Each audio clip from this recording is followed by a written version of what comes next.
আসসালামু আলাইকুম প্রিয় শিক্ষার্থী বন্ধুরা, তোমাদেরকে ইজি লার্নিং এর পক্ষ থেকে স্বাগত জানাই। আজকের ভিডিওতে আমি তোমাদেরকে দেখাবো কিভাবে তোমরা মার্কশিট সহকারে একেবারে এখানে খেয়াল করো যে মার্ক কোন সাবজেক্টে কত মার্ক পেয়েছো সেটা সহকারে তোমরা তোমাদের রেজাল্টটি দেখতে পারো। তো আজকে আমি তোমাদেরকে দেখাবো একেবারে সহজে তোমরা মোবাইলের মাধ্যমে তোমাদের রেজাল্টটি মার্কশিট সহকারে দেখতে পারবে।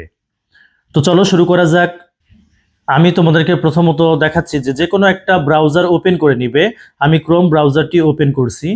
তারপরে এখানে লিখবে ওয়েব বেসড রেজাল্ট, এটা লিখে সার্চ করবে। সার্চ করার পরে তোমাদের সামনে এরকম একটা ইন্টারফেস চলে আসবে। সেখানে তোমরা এই যে লিঙ্কটা আছে এটাতে ক্লিক করে দিবে। ক্লিক করার পরে এইরকম একটা ইন্টারফেস তোমাদের সামনে চলে আসবে। এরপর তোমরা যে কাজটি করবে সেটি হচ্ছে এখানে যে তথ্যগুলো চেয়েছে সেগুলো দিবে। অর্থাৎ এখানে নেম অফ এক্সাম, তোমার পরীক্ষার নামটি লিখে দিবে। অর্থাৎ এই এসএসসি হলে এসএসসি সিলেক্ট করবে দাখিল, অথবা এইচএসসি হলে সেটা সিলেক্ট করবে। এরপরে ইয়ার অফ এক্সামিনেশন, এটা 2025 হলে অবশ্যই তোমরা এখানে এই 25-এ টিক দিয়ে নিবে। আর যদি অন্য কোনো সালের রেজাল্ট দেখতে চাও তাহলে সেটা সিলেক্ট করে নিবে। এখন আমি তোমাদেরকে নমুনা হিসেবে দেখাচ্ছি 2023 সালের একটা রেজাল্ট। তো দেখো নেম অফ বোর্ড, এখানে বোর্ডের নাম সিলেক্ট করতে হবে।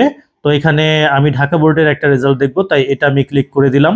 এরপরে টাইপ অফ রেজাল্ট, এখানে তোমার রেজাল্টটা কি নিজস্ব না প্রাতিষ্ঠানিক।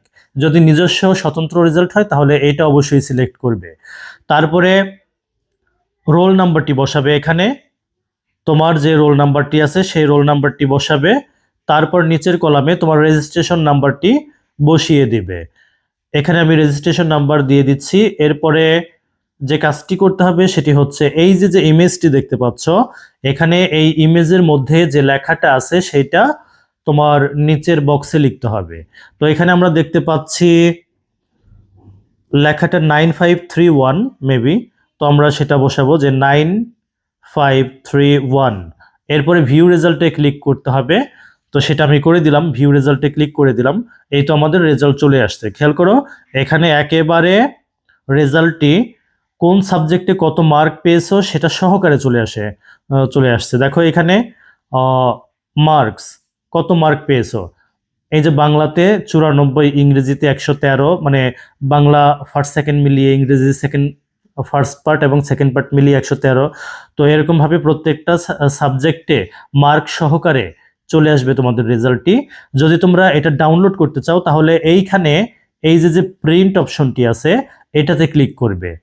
এটাতে ক্লিক করার পরে তোমাদের সামনে এরকম ইন্টারফেস চলে আসবে। প্রিন্ট